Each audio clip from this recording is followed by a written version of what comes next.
3 écheveaux. Parce qu'en fait, ce sont 3 écheveaux de toison que j'ai nettoyés, cardés, filés et donc mis en écheveau. Donc c'est sympa, ce sont des toisons. Alors, de moutons et de brebis, je ne sais pas trop. Je suis quasiment sûre que c'est de l'ouessant. Ça, je doute parce que c'est vraiment une fibre différente. Donc, je ne connais pas la race. Et ça, c'est une brebis vendéenne. Voilà, je vais vous montrer de plus près. Alors, c'est assez sympa aussi dans le sens où on voit ma façon de filer qui a évolué au fil du temps. Là, c'est le premier. Là, c'est le deuxième. Et là, c'est le troisième. Donc, on voit bien que je file de plus en plus... de mieux en mieux, j'ai envie de dire. Donc, de plus en plus régulier. Plus ou moins. Hein, là, vous avez pas vraiment... Hop, on peut voir la différence du retors. Alors, ça, c'est que des fils retordus. Hein. Donc, c'est-à-dire que j'ai filé... Voilà. J'ai filé une première fois et la toison. Et ensuite, j'ai pris 2 fils que j'ai refilés ensemble, mais dans l'autre sens. Ça s'appelle le retors. Et donc, ça donne... On voit bien sur cette toison-là, je trouve. Voilà. On voit bien qu'il y a 2 fils ensemble. Qui sont mêlés ensemble. Donc voilà, là vous avez les 3 types de couleurs que je peux avoir avec les toisons que j'ai récupérées. J'aime beaucoup celle-là, qui est un marron avec des, je dis des speckles, entre guillemets, des speckles naturels, hein, un peu marron clair, là, que vous avez ici, ici, ici. Je trouve ça vraiment joli. Là, c'est du blanc tout simple, hein, blanc écru, que je vais m'amuser à teindre aussi. Une fois mise en pelote, ça donne ça. Donc pour celui-là, et puis ça donne ça pour... Oh là là, je suis désolée, il y a du... Oh, on voit pas parce qu'il y a beaucoup de lumière aujourd'hui. Je vais pas me plaindre, mais voilà, on voit bien. Voilà. Alors celui-là, je ne l'ai pas mis en pelote encore. Mais voilà, vous avez le résultat. Tout ça, je vais le tisser. J'hésite celui-là, je ne sais pas trop si je vais le tricoter ou pas parce qu'il est assez régulier.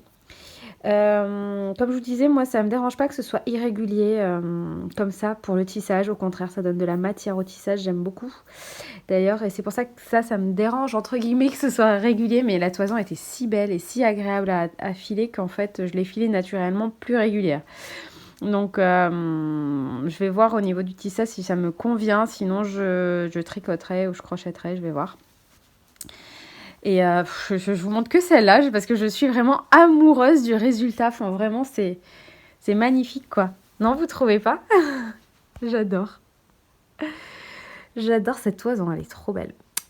Enfin, j'adore les 3, en fait. Hein, je les aime beaucoup. Je vous avoue que celle-là, c'est vraiment du brut. Quand vous la touchez, c'est très rêche comparé. Les 2 autres sont différentes hein, au niveau de la texture. Je ne sais pas comment vous dire, mais là, vous avez vraiment une texture assez rêche. Là, un peu plus douce et elle, encore plus douce. Alors, c'est pas hyper doux. Hein, ça reste assez brut, hein, assez rustique, mais il y a une différence assez incroyable. Et je voulais vous montrer, pour terminer, mon premier écheveau filé que j'avais filé pendant mon stage, pour qu'on montre vraiment la différence du retors et de la régularité de mes fils. Alors là, il y a une douceur incroyable parce que c'est de l'alpaga. On voit vraiment la différence entre les deux, là. C'est marrant. J'aimerais vraiment vous transmettre le toucher. Bref, donc voilà, je suis assez fière de la différence entre lui et lui. Hein. Je vais être honnête avec vous. Et en fait, pendant mon stage, on nous avait dit gardez votre premier écheveau filé, ne le tricotez pas, ne faites rien avec pour voir en fait la différence après de la différence en fait de filage que vous avez. Et en fait, je suis trop heureuse d'avoir écouté ça parce que regardez-moi ça, je peux voir la différence et je suis assez fière de moi et je vois qu'il y a une différence assez forte, non? En tout cas, cet écheveau, moi je l'utilise, il est sur mon étagère Et je l'utilise un peu en mode déco parce que je le trouve, même s'il est régulier, je le trouve très très beau. Je sais pas s'il y a une... Ouais, si c'est sentimental, mais en tout cas, je le trouve très beau, même au niveau de la couleur, hein. Ces couleurs d'alpaga, elles sont trop trop belles. J'aime beaucoup ces couleurs naturelles de marron, de beige. C'est vraiment très très joli. Bref, et ceux-là aussi, j'ai envie de les garder en écheveau et puis ne rien faire avec, mais non, non. Je dis ça, mais j'ai très très envie de m'amuser à les tisser, donc voilà. Voilà, bah écoutez, je vous laisse et puis j'espère que cet interlude filage vous aura plu. N'hésitez pas si vous avez des questions. Je rappelle que je file sur un Rouet Kiwi 3 de chez Ashford et j'en suis plus que ravie. Avant, j'étais sur le rouet de ma grand-mère et je vous avoue que c'était la galère et là je revis, clairement. Coucou, je voulais vous montrer mon test de feutrage. J'avais envie de m'essayer au feutrage, donc j'ai pris une toison que j'avais, un reste de toison blanche dans laquelle j'ai ajouté des petits restes de toison. En fait, vous voyez, je fais des petits dessous de tasse comme ça et il me reste pas mal. Enfin, je coupe du coup les restes de mes fils lors du tissage et en fait je les garde et je les intègre dans ma toison et ça me fait des petites taches comme ça. C'est super sympa. Et du coup, comme c'est des petites fibres, vous voyez, pour filer, ça va pas être très très pratique.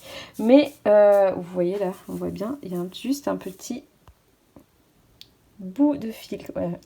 Et bref, et donc je me suis dit, tiens, je vais feutrer. J'avais envie de tester le feutrage de toute façon. Donc ça focus pas très bien. Il y a plein de soleil dans mon arrière-cuisine, là où je travaille. Donc du coup... tout est prêt. Donc quand on feutre sur un papier bulle. J'ai disposé ma toison ici. Ce que je vais faire, c'est que je vais faire un dessous de verre.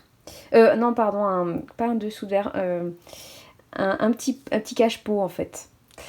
Et voilà, là j'ai mis de l'eau savonneuse chaude. Et je vais commencer à feutrer. Donc je vais mettre de l'eau chaude là-dessus. J'ai pris ça, qui est un dessous de tasse en fait, pour partir sur cette base, sur cette taille là. C'est un test, hein, donc je vous montrerai ça. Et puis c'est parti, voilà. Hein, je vous montre du coup mon plan de travail. Et c'est parti, moi je vais m'amuser. Alors voilà le résultat. Donc ce sera plutôt un vide-poche, je pense. Regardez ce que ça donne. Alors je suis en plein test. Hein. Vous voyez, là normalement... Enfin, il y a des endroits où j'ai pas assez mis de laine. Je pense là j'en ai trop mis. Regardez, ça fait plusieurs couches et j'ai pas réussi à bien tout mettre ensemble. Mais j'adore la couleur par contre. C'est vraiment très très joli le rendu. Donc là, normalement, il faut laisser sécher 24 à 48 heures. Donc écoutez, on va laisser sécher, on va voir ce que ça donne. Et puis, je vous montrerai ça. Voilà. Je viens vous présenter des petites créations que j'ai fait en feutrage à l'aiguille avec mes toisons. C'était en vue du marché de Noël. Donc... pour vous faire un topo rapide par rapport au marché de Noël, j'en ai eu 2 ce mois-ci, enfin ce mois de décembre, je sais pas quand est-ce que je vais poster la vidéo. Et du coup, je vous avais fait une petite vidéo rapide qui sera sûrement présente dans ce vlog-là, où je vous montre les marque-pages, les petits dessous de verre que j'ai tissés. Et puis j'avais envie de m'amuser à faire des petits bonhommes en feutre. Et comme c'était pour Noël, bah, du coup j'ai fait des petits gnomes. Et je voulais vous montrer ce que j'ai fait. Donc c'est des petits gnomes tout simple, hein, qui ressemble à ça. Alors je sais pas si vous allez voir. Attendez, je vérifie juste parce que j'ai pas de retour. Voilà. Et ils sont trop choux. Alors j'en ai fait plusieurs. Et à chaque fois, bah, j'ai mis des fleurs de couleurs différentes dessus. parce que pour rappel, je fais le marché avec une de mes amies qui est fleuriste et qui, elle, du coup, vend des fleurs, des bouquets de fleurs séchées. On a créé notre petite marque, entre guillemets, hein, qui s'appelle Ederae, et donc c'est des fils et des fleurs, et donc on essaie de mixer un petit peu les deux, comme on peut, et au fur et à mesure, du coup, on crée certaines choses, et là, avec mes gnomes, j'avais envie de faire le petit clin d'œil en leur mettant une petite fleur dessus. Je les trouve trop chou. Alors là, du coup, c'est un petit gnome, et là, c'est une gnomette. Voilà. Donc, j'ai mis une fleur blanche, mais du coup, pour les colorer, parce que moi, vous voyez, mes toisons sont brutes, donc il n'y a pas de... J'espère que vous voyez, parce que derrière, je crois qu'il y a plein de choses. Mes toisons sont brutes, donc en fait, mon petit gnome, hop, il est vraiment avec les toisons brutes, donc il a le corps marron, il a son petit bonnet avec ma laine un peu mélangée, beige, et des petites touches de marron rouge foncé, disons. Et puis du coup son petit visage et sa petite barbe blanche avec son petit nez, trop chou, mon gros nez. Donc voilà, j'en ai fait des petits, et puis j'en ai fait un gros que j'adore. Pour vous montrer la différence avec le petit. Non mais le gros, je crois que je vais me le garder parce que je l'aime trop. Donc voilà, c'était un petit kiff que je me suis fait, j'ai adoré faire ça. Je me suis vraiment trop amusée. Je sais pas si vous avez déjà essayé le feutrage à l'aiguille. J'en avais parlé rapidement sur Instagram et vous étiez intéressés, la majorité était intéressée pour que je vous en parle. Donc je pense que je vais vous en parler dans une vidéo. Où est-ce que j'ai acheté mes aiguilles et puis quelles sont les bases du feutre à l'aiguille, du feutrage à l'aiguille. Je trouve ça hyper sympa à faire. Faut faire attention à ses doigts parce que les aiguilles sont bien piquantes. Mais bon, ça, je vous en parlerai. Mais voilà, je me suis éclatée et j'avais envie de vous partager ça au cas où, je ne sais pas par quel miracle, entre guillemets, mon stand se fait ravager, j'en ai plus. Bon, j'en referai, je pense, parce que c'est vraiment trop mignon. Et puis ça me donne des idées pour en faire d'autres. Je vais peut-être tenter un petit bonhomme de neige parce que du coup j'ai de la couleur blanche. Là je suis un peu bloquée parce que du coup j'ai pas d'autres coloris. J'aimerais bien teindre mes toisons, mais bon, c'est une autre étape et j'ai pas trop le temps. Mais voilà, je vais quand même vous partager ça parce que je les trouve trop mignons et voilà. N'hésitez pas à me dire si vous aussi. Quand je l'ai partagé sur Instagram, vous étiez quand même assez vous les aimiez. Donc du coup je me suis dit allez, je vais en parler quand même sur le vlog avant qu'au cas où ils disparaissent. Donc voilà. Je vous souhaite une belle journée. Coucou, je voulais juste vous montrer ce que j'ai fait pour le marché de Noël. J'ai pas eu beaucoup de temps, donc j'ai pas des milliards de choses, mais j'ai quand même quelques marque-pages. Voilà, il y en a différents styles.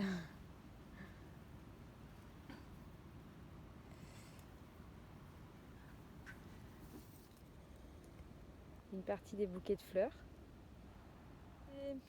J'ai fait également des dessous de verre. Là aussi, il y en a de différents styles. Hop. Ceux-là, je les aime bien aussi, tout blanc. Enfin blanc. Pas tout blanc, mais voilà. Et des petites pochettes. Non, ça c'est un dessous de verre. Des petites pochettes comme ça, avec des petits boutons pression. Je les trouve trop mignonnes. Et des plus grandes. Hop. Voilà. Et puis c'est tout, hein, ça va être assez petit parce que bon, j'ai pas trop eu le temps de faire grand chose. Par contre, du coup, je vais montrer un petit peu la transformation. J'ai ramené de la toison brute, donc la toison cardée et du coup quelques pelotes filées. Et puis je vais amener mon rouet, ma machine à carder, donc je vais bien m'amuser. Mon amie a fait pas mal de petits bouquets et des couronnes de fleurs. J'ai aussi des décos murales d'ailleurs, tiens j'ai oublié de vous montrer. Je vous montrerai ça. Je vais faire un petit film sur le marché, comme ça vous verrez. Elle aussi du coup a fait des décos murales, des suspensions murales fleuries. Donc voilà, l'idée après ça va être de mélanger voilà, tout ça, fleurs et fils, au fur et à mesure en ce test. Et voilà, on a hâte de continuer. Allez, je vous dis à tout à l'heure au marché.